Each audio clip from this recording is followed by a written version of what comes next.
Hey guys, tonight we're easing into something slow, cold, and deeply inconvenient.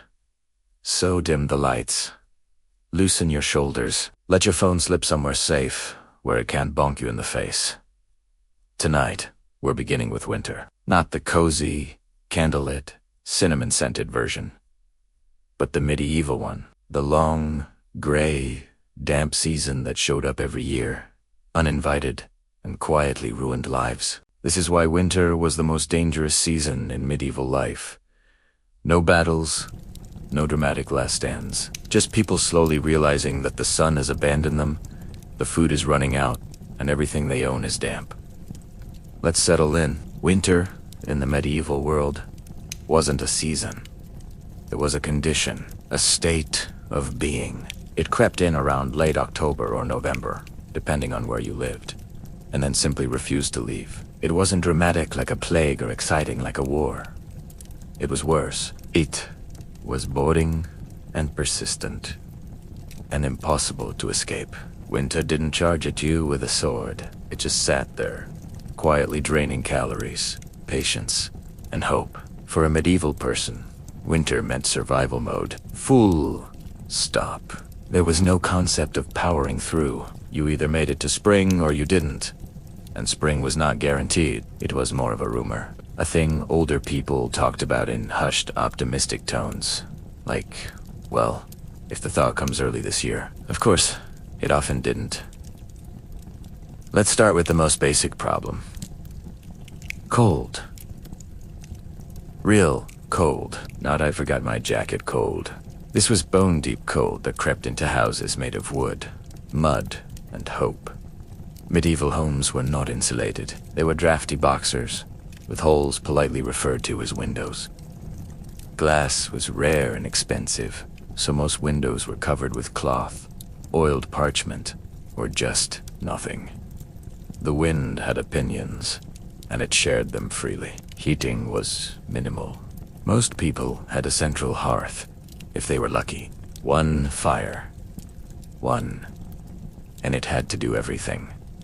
Cook food, warm bodies, provide light, dry clothes, and occasionally not burn the house down. Smoke filled the room constantly because chimneys were, let's say, a work in progress. People just accepted that their eyes watered all winter. Vision was optional, and here's the fun part. You couldn't keep the fire going all the time. Fuel was precious. Firewood had to be gathered in advance, chopped, stacked, and guarded like treasure. If you miscalculated, that was it. No quick trip to the store. No emergency logs. You just sat there, wrapped in everything you owned, contemplating your choices. Clothing didn't help much. Wool was the primary winter fabric, which was warm when dry. The problem was that nothing stayed dry. Snow melted, rain seeped. Condensation happened. People slept in damp clothes because there was no way to dry them properly. Linen froze stiff. Shoes soaked through toes went numb. Frostbite was common and not particularly dramatic about it. It just took pieces of you and moved on. Now let's talk about food. Because winter wasn't just cold. It was hungry. The medieval diet was deeply seasonal, and winter was the season where nature stopped cooperating. No fresh vegetables. No fruit. No easy calories. Everything depended on what you preserved earlier in the year. And preservation methods were optimistic. Salted meat was a staple, but salt was expensive. So meat was often undersalted, which meant it spoiled slowly instead of quickly. Smoked foods helped, but smoke only did so much. Grain was stored, but moisture and rodents had a habit of getting involved. Bread was often made from whatever flour was left, which could include husks, weeds, and things best not named. Hunger wasn't always dramatic starvation. It was worse. It was chronic. Undereating, a constant, gnawing emptiness that made people weak, irritable, and prone to illness. Calories were burned faster in winter just to stay warm. So even if you were eating, it often wasn't enough. Bodies' shrunk muscles disappeared. Children stopped growing. Everyone got tired all the time, and tired people make mistakes. They slip on ice. They misjudge fires. They forget small things that turn into big problems. Winter deaths weren't always obvious. Someone didn't die of winter. They died of pneumonia after being cold for weeks. Or they got a small infection that their weakened body couldn't fight. Or they simply didn't wake up one morning. The records would say something vague. Passed in the winter months, everyone understood what that meant. Disease loved winter. People were packed indoors, sharing air thick with smoke and breath. Ventilation was non-existent. Hygiene took a hit, because bathing in winter was miserable and dangerous. Water, frozen. Wet skin meant hypothermia. So report, Huster didn't. Lives thrived. Fleas flourished. Rats moved in for warmth, bringing friends. Respiratory illnesses spread easily. Coughs lingered. Fevers returned year after year. Medieval medicine, of course, was not especially helpful. If you were sick in winter, you were given advice, like stay warm and don't be sick. Herbal remedies were limited by what was available, which in winter was not much. Now let's float gently over to travel, or rather, the lack of it. Winter shut down movement. Roads turned into mud, ice, or both.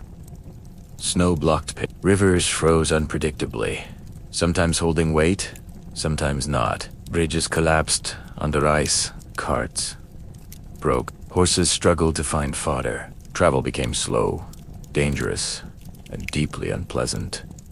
For peasants, this meant isolation. Villages could be cut off for weeks. If something went wrong, help was not coming. If you ran out of food, that was your problem. If someone was injured, they healed or they didn't.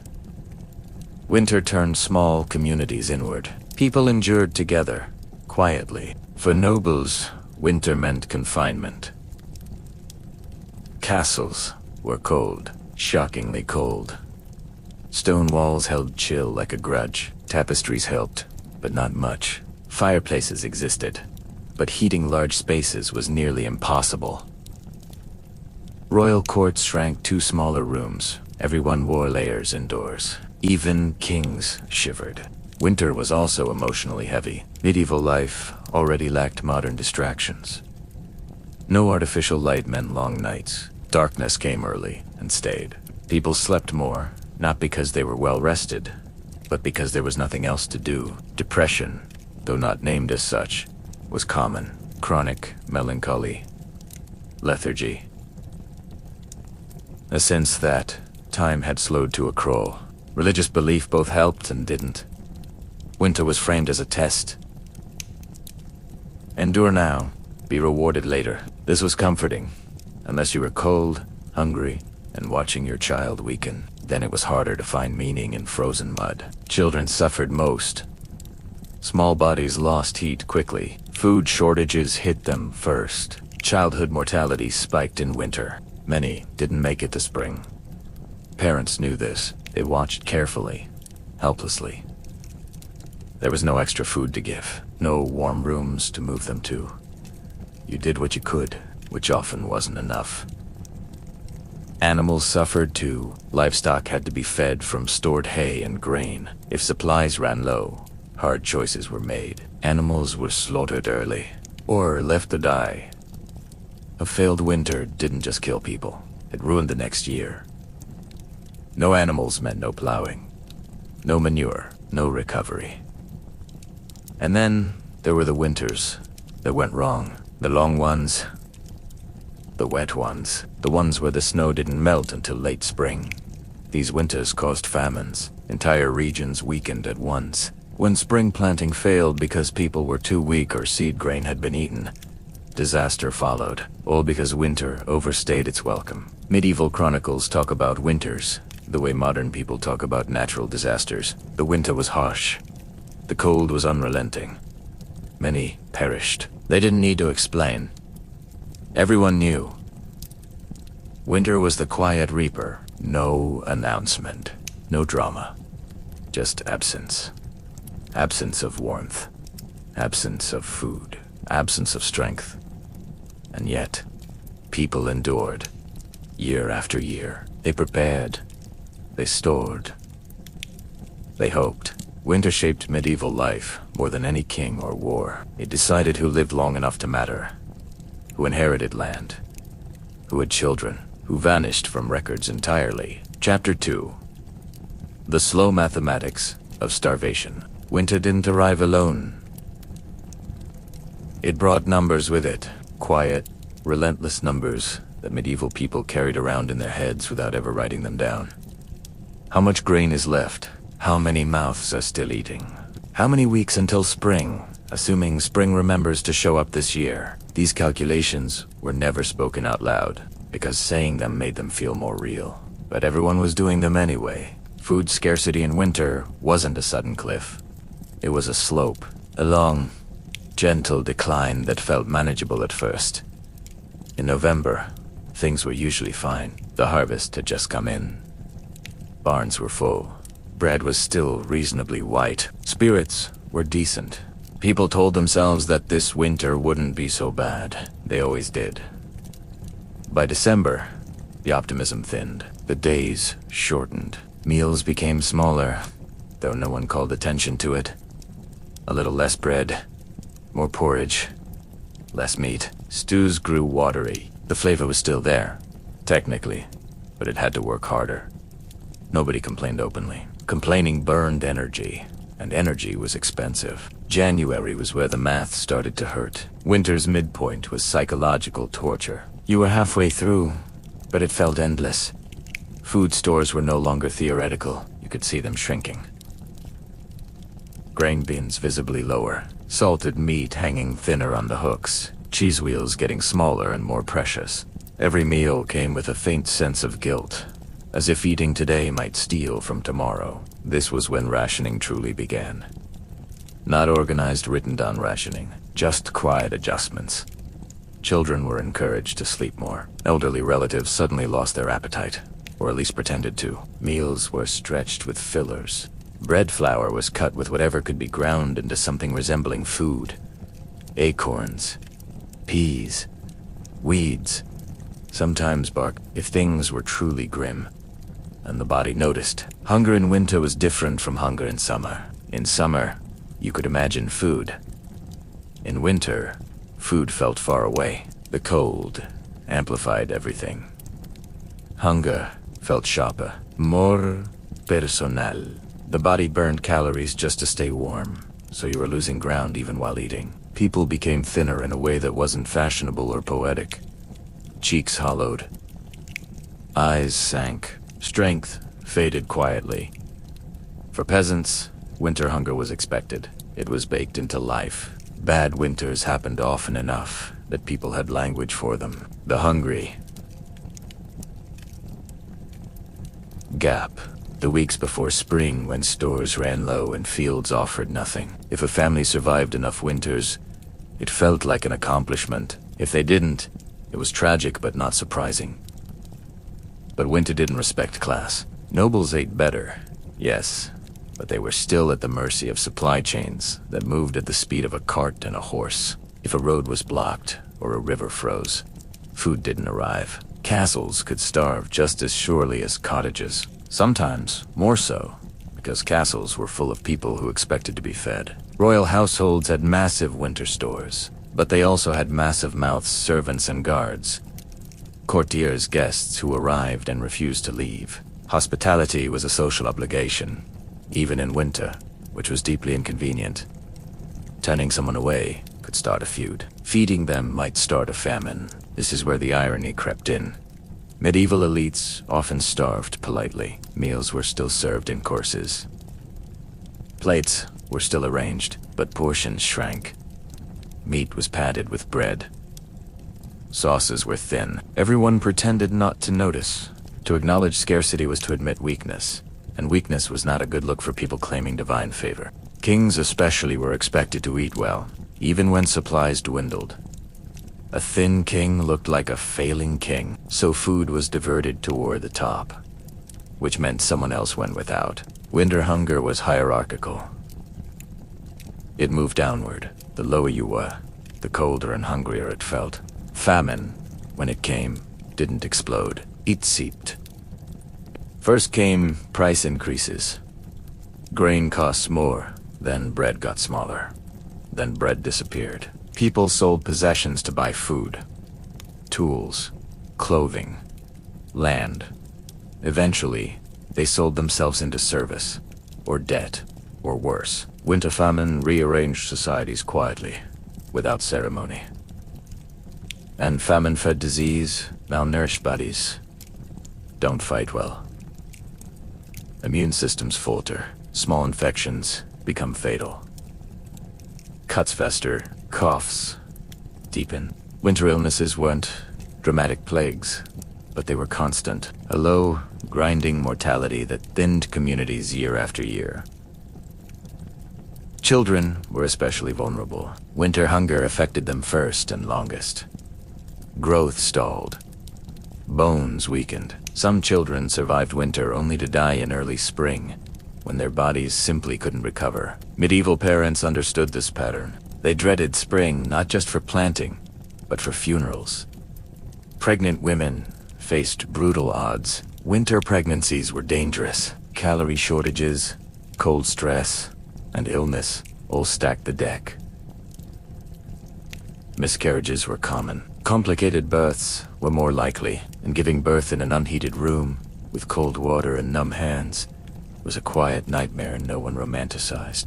Now let's drift briefly toward the psychological side of winter hunger. Hunger changes people. It narrows the world. Long-term planning fades. Kindness becomes harder, not because people are cruel, but because they are tired. Medieval moral codes emphasized charity, but winter tested that deeply. How much could you give when you weren't sure you'd survive? Communal bonds strained. Villages argued over resources. Lords argued with tenants. Churches urged patience and faith. Sometimes that helped. Sometimes it didn't.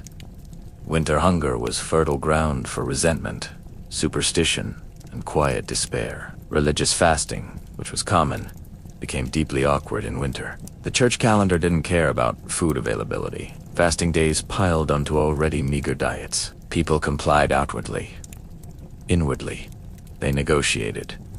Rules bent. Exceptions multiplied. Survival quietly overruled theology. There were also coping mechanisms. Alcohol consumption often increased in winter, not because people were partying, but because beer and ale were calories you could drink. Weak ale was safer than water and provided some energy. It didn't solve hunger, but it dulled it. Slightly.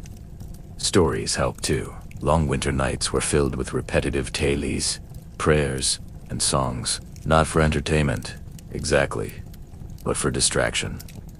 Anything to make the hours pass without thinking about food. Time itself felt heavier in winter. Every day was something to endure. And then there was the fear of running out completely. That moment haunted people.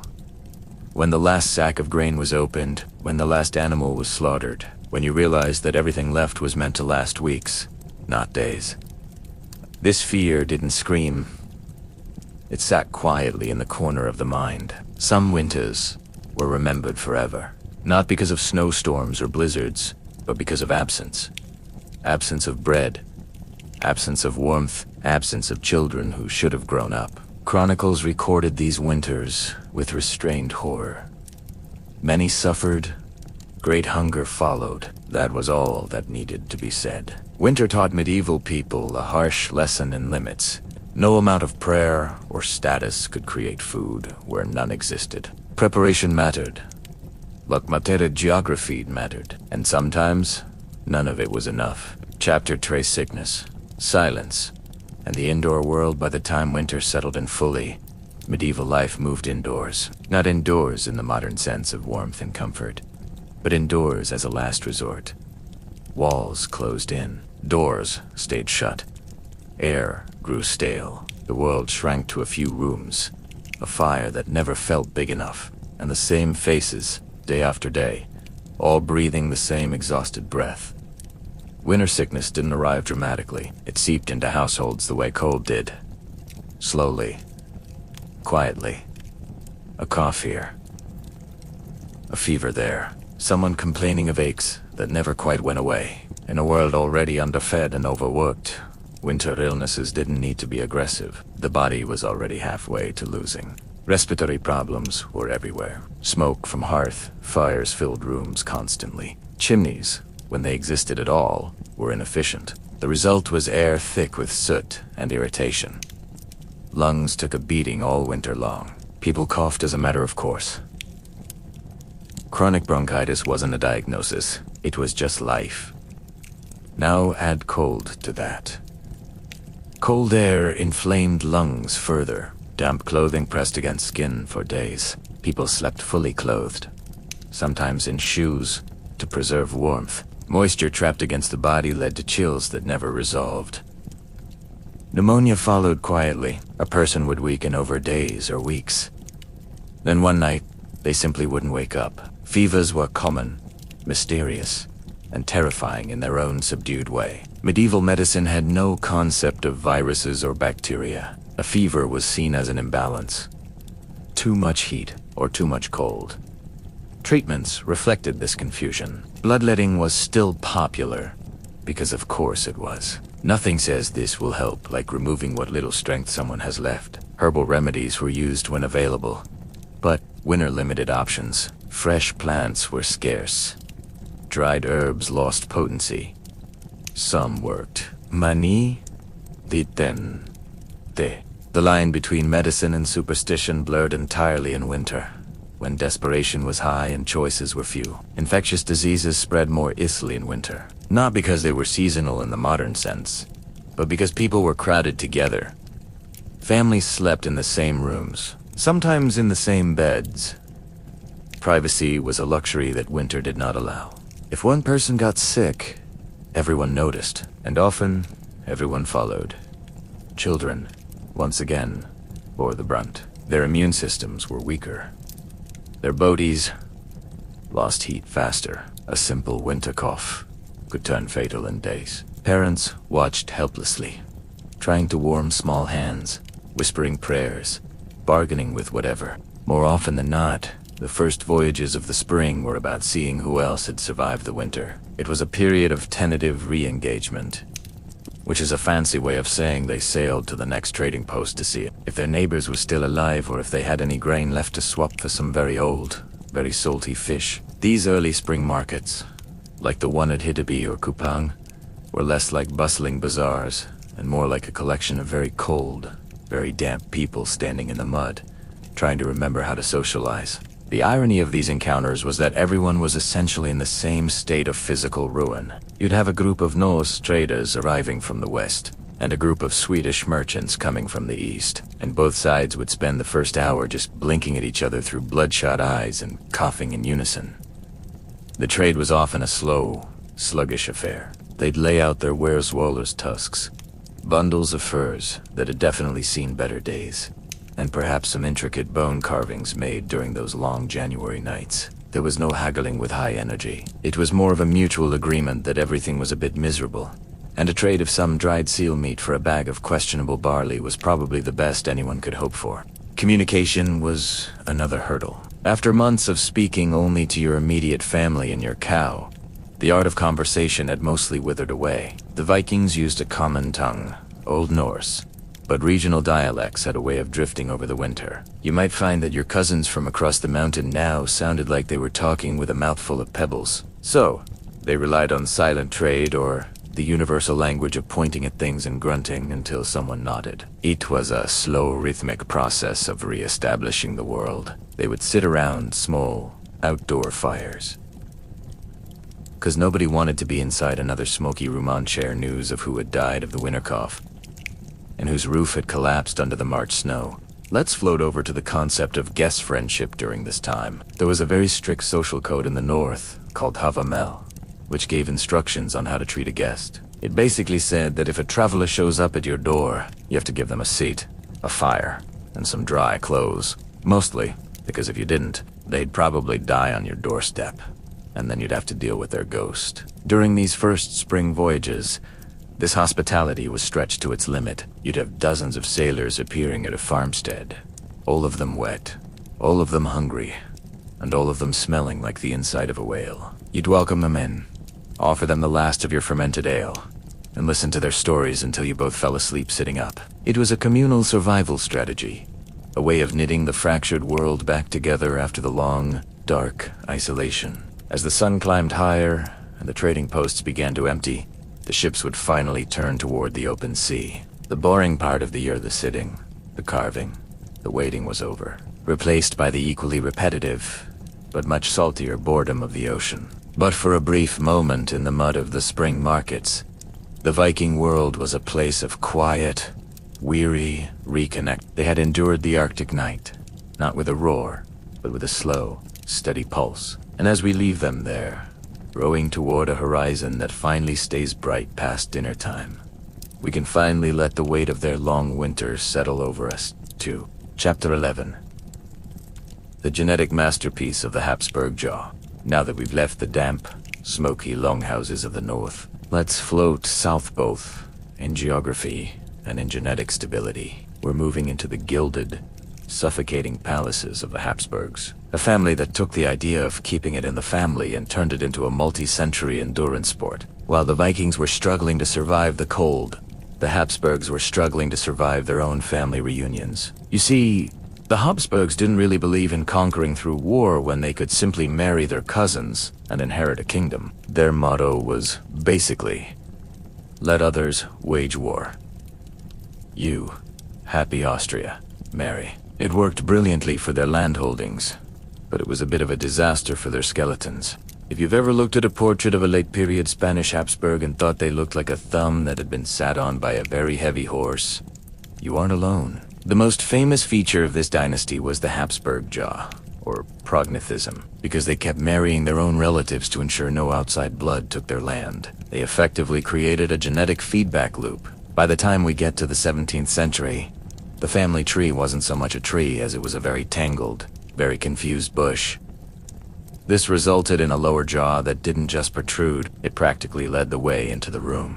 It made eating difficult, speaking a challenge, and looking dignified nearly impossible. The poster child for this biological doubling down was Charles II of Spain. Now, Charles was a man who, quite frankly, shouldn't have been able to function, let alone rule an empire. Because why not have a king whose family tree was so narrow it was practically a flagpole? His coefficient of inbreeding was actually higher than that of a child, born to 2 siblings. It was Cayed the Bewitched, but in reality, it was just the victim of 2 centuries of very poor marital choices. He didn't speak until he was 4, didn't walk until he was 8, and his jaw was so oversized that his top and bottom teeth didn't meet. This meant he couldn't chew his food properly, leading to a lifetime of chronic indigestion and a generally grumpy disposition. One can only imagine the royal dinners, with the most powerful man in the world, struggling to navigate a piece of boiled mutton.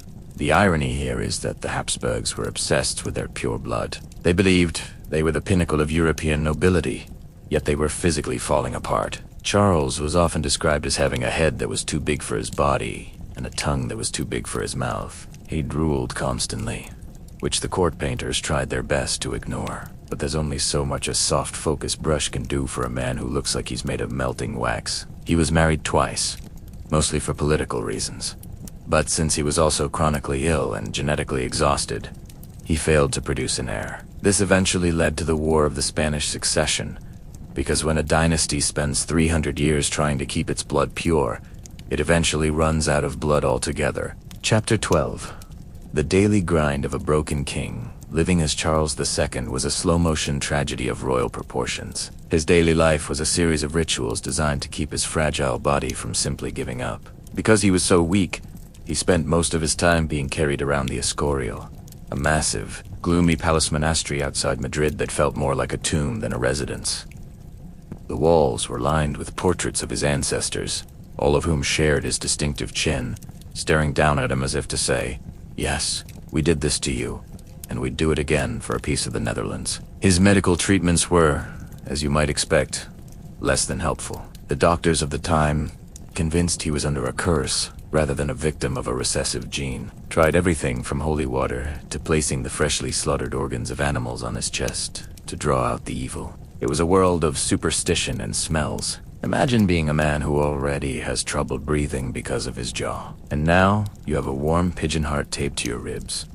It wasn't exactly a recipe for a restful afternoon. He spent his days in a state of perpetual half-bakedness, moving from one religious ceremony to another, his heavy velvet robes weighing down a body that was already struggling to stand. The court around him was equally stagnant. Because the king was so incapacitated, the real power lay with his mother, Mariana of Austria,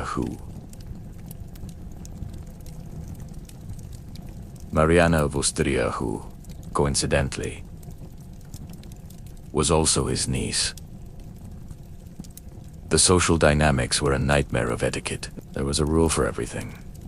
How many steps you could take toward the king, which hand you used to offer him a cup of water, and how long you had to wait after he drooled before you could politely look away. It was a silent, slow-moving world, where nothing ever really changed. And the atmosphere was thick with the scent of incense and the sound of distant chanting. Let's float over to his hobbies, if you can call them that. Charles was fond of shooting, but since he could barely hold a musket, he mostly just watched others do it. He also had a strange obsession with their royal tombs. He would occasionally descend into the pantheon of the kings and of the coffins of his ancestors, opened so he could look at their remains. It was a morbid, quiet pastime of man. It was the end of his line staring at the beginning of it, perhaps wondering which one of them had passed down the gene that made it so hard for him to swallow his dinner. It was a life of quiet, gilded despair, a long, slow walk toward an inevitable extinction. Chapter 13. The golden age of the Habsburg chin. As we drift further into the history of the Habsburgs, we have to talk about the peak of their facial architecture. You see, the jaw wasn't just a biological accident to them. It became a sort of accidental trademark, like a living family crest that you couldn't put down. In the mid-16th century, Emperor Charles V was the man who really put the Habsburg in the Habsburg jaw. He was the most powerful ruler in Europe, presiding over an empire where the sun never set. Yet he spent a significant portion of his life struggling to close his mouth. He had a lower jaw that didn't just protrude. It seemed to be attempting an escape from the rest of his face. It's said that when he traveled through Spain for the first time, a peasant shouted at him, "Your Majesty, shut your mouth." The flies of this country are very insolent. This is the kind of casual, rural honesty you can only get in the 1500s. Charles, to his credit, took it with a sort of weary, noble silence mostly, because his teeth didn't meet, making a witty retort a bit of a phonetic nightmare. The irony of the situation was palpable. Here was a man who owned half the known world, yet he couldn't chew a crust of bread without significant mechanical effort. The lifestyle of these elite genetic experiments was one of extreme, sluggish formality. Because their bodies were often failing them, the Habsburgs leaned heavily into the Spanish court ceremony. This was a system of etiquette so rigid it makes a modern DMV look like a rave. Every single movement was choreographed. If the king wanted a glass of water, it had to be brought by a specific nobleman, who handed it to another nobleman, who then knelt for several minutes before finally offering it to the king. By the time the water reached the royal lip switch, again, were often a bit of a moving target, it was probably room temperature and flavored with the dust of the palace. It was a world of slow-motion histories, where the ticking of a clock was the loudest thing in the room. Chapter 14. The melancholy of the royal nursery. If we float over to the royal nurseries, the scene becomes even more subdued. The Habsburg children were the primary victims of this dynastic stubbornness. Because they were so fragile, they weren't allowed to play like normal children. They were treated like expensive glass figurines. A young Habsburg prince or princess spent their days swaddled in heavy silk and lace, surrounded by somber tutors and stern governesses who were terrified the child might catch a draft and end the family line. They were fed a diet of soft mushies not just because they were children, but because the family's dental situation made anything crunchy a genuine hazard. There was a profound, quiet sadness to these nurseries. The children were often pale, sickly, and prone to the vapors. They didn't run, fled. They didn't shout. They whispered. They were the products of a system that valued the purity of their blood over the strength of their bones. The infant mortality rate in the Habsburg family was staggeringly high, even by the standards of the time. For every Charles II who survived to adulthood, There were dozens of siblings who flickered out in infancy, their little bodies simply too tired from the genetic weight they carried. The toys they played with were equally stifling. They had silver rattles and gold-leafed rocking horses, but the joy was sucked out by the constant supervision. Imagine trying to have fun while 6 elderly men in black robes watch you to make sure your jaw doesn't lock. The irony was that while the Habsburgs were trying to breed, they were actually breeding a generation of children who were exhausted before they even reached puberty. They were sad, sickly, and spoiled, a collection of tiny, gilded tragedies waiting for their turn to sit on the throne they were too tired to hold. Chapter 15. The Cabinet of Dusty Curiosities, when your jaw makes it hard to talk to people, and your genetic makeup makes you feel like a wilted piece of celery. You tend to find comfort in objects. The Habsburgs didn't just collect land, they were perhaps history's most dedicated hoarders of the bizarre. This was the era of the Kunstkammer, or Cabinet of Curiosities. Imagine a room that looks like the attic of a wizard who has lost his mind and also has an unlimited budget. They filled these rooms with everything from unicorn horns, which were definitely just narwhal tusks, 2 mechanical clocks that performed tiny, depressing plays every hour on the hour. Emperor Rudolph II was the gold medalist in this particular event. Rudolph lived in Prague, and he was, to put it gently, not a fan of people. He had the classic Habsburg melancholy as sort of deep. Spiritual blah, and he dealt with it by ignoring his empire and staring at a collection of shrunken heads and celestial globes. He was a man who would rather spend 4 hours discussing the properties of a magic stone with an alchemist than 4 minutes discussing a looming war with his generals. Because why wouldn't you favor a rock over a war? Rocks don't talk back, and they don't have chins that require special tailoring. The irony here is that while the Habsburgs were physically deteriorating, their collections were becoming the most sophisticated in the world. They were surrounded by the finest art, the rarest minerals, and the most complex machinery, all while they themselves struggled to digest a soft-boiled egg. There was a peculiar contrast between the high intellect of their collections and the low energy of their lives. Rudolph eventually became so obsessed with his treasures that he refused to leave his palace at all. He created a world of still objects where he could feel safe from the terrifying, fast-moving reality of a changing Europe. It was a slow, quiet withdrawal into a museum of his own making. Chapter 16. The Silent Meal of the Sun King's Neighbors. If we float away from the cluttered rooms of Prague and back toward the stiff formality of the Spanish court, we find that the boringness of the Habsburgs had a very specific rhythm. This was the era of the grand covert, the public dining ritual. Now, you'd think a king eating would be a private affair, but for the Habsburgs, it was a spectator sport. The king would sit alone at a massive table, while rows of courtiers watched him eat in total silence. Because of the jaw situation, this was essentially an hour of a man struggling with his food while 50 people in wigs pretended not to notice. The silence was absolute. No one was allowed to speak unless the king spoke first.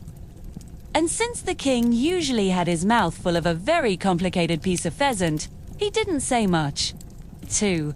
The only sound was the clinking of silver and the occasional rustle of a heavy silk sleeve.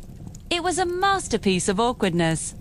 They were performing power by showing how much patience they had for boredom. The Habsburgs were the masters of the long pause. They would stare at a painting for 20 minutes without blinking, or sit in a carriage for hours without saying a word to their traveling companions. This commitment to the monotone life was a defense mechanism. If you don't move too fast, your joints don't ache as much. If you don't talk too much, no one notices your speech impediment. They turned their physical limitations into a style of majestic gravity. To be a Habsburg was to be a statue that occasionally had to go to the bathroom. They lived in a world of velvet, incense, and very, very slow clocks. As the dynasty began to fade, the palaces became quieter. The ceremonies became longer. and the gap between the rulers and the real world became a vast, silent canyon filled with nothing but the dust of their ancestors' portraits. Chapter 17. The king who played tag with the state lets float away from the heavy, jutting jaws of the Spanish court and drift north toward the chilly, windswept halls of 18th century Denmark. Here we find King Christian VII, a man who was essentially the human personification of boredom turned into a fever dream. Christian became king at the age of 16, which is a stressful age for anyone, particular for a boy who had been raised by a tutor so strict that the poor kid was practically vibrating with anxiety. By the time he took the throne, Christian had decided that if the world was going to be a giant, formal drag, he was going to make it as weird as possible. The tone of Christian's court was one of sustained awkwardness. He didn't want to discuss tax reforms or naval treaties. He wanted to play, but not normal, kingly games like hunting or chess. No, Christian preferred to spend his afternoons leaping over the furniture and playing high-stakes games of tag with his courtiers. Imagine being a dignified diplomat, draped in medals and heavy brocade, trying to discuss the grain trade while the King of Denmark is literally crawling between your legs or hiding under a sideboard. Because why not turn the highest office in the land into a middle school recess? It was a slow-motion collapse of dignity, one somersault at a time. Christian's mental health was, to put it gently, a bit of a localized disaster. He suffered from what was likely a form of schizophrenia, but at the time, people just thought he was whimsical or difficult. He would occasionally walk through the streets of Copenhagen at night, smashing windows with a mace just to see what would happen. Then, he'd return to the palace and expect everyone to act like it was a perfectly normal Tuesday. The irony of his reign was that while he was technically an absolute monarch, he had absolutely no interest in ruling. He once said that he had been born to be a commoner, and he spent his entire life trying to prove himself right by avoiding every single responsibility that came his way. Chapter 18. The Doctor and the Queen's Silent Revolt. Because Christian was essentially a child in a man's velvet suit, a power vacuum opened up at the heart of the Danish court. And into that vacuum stepped Johann Friedrich Struensee, the king's personal physician. Now, Struensee was a man of the Enlightenment. He liked science, he liked reform, and he liked the fact that the king was too busy throwing pillows at the palace guards to notice that a doctor was suddenly running the country. This led to one of the most bizarrely quiet coups in European history. While Christian was off in a corner talking to his imaginary friends, Struensee was busy issuing over 2,000 decrees in less than 2 years.